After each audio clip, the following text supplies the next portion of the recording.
د شیخ صاحب په حصہ کې یوه خبره دا وه چې 20 کاله د افغانستان عام ولس ټولو د دې انتظار درلودی چې د شیخ صاحب وویني او د دشمنانو 20 کاله تبلیغات دا وه چې شیخ صاحب یعنی د ده په دوره کې چې دی نسته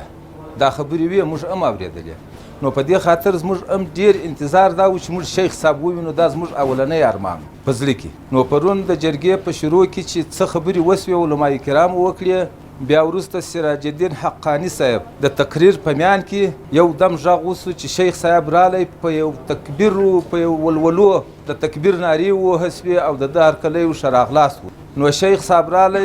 عام په مجلس کې کښېنستی پر چوکۍ باندې چې سراج الدین حقاني صاحب خپل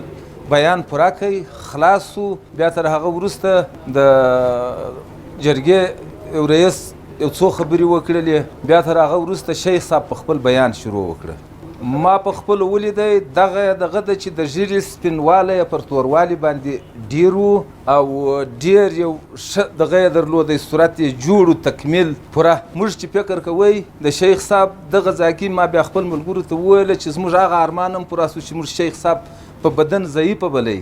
دا یو غټ کار و چې د ده پر غاړه و او د ده بدن ضعیف و سپین ږیری نو چې دا اداره نو اوس موږ ډېر مطمئن سو چې د شیخ صاحب شکر دی صورت جوړ و سالم و دماغ و فکر یې سالم و نو ډېرې اړخیزې ښه خبرې وسوې چې په دې وخت کې ملي تجاران صنعتکاران دیني علما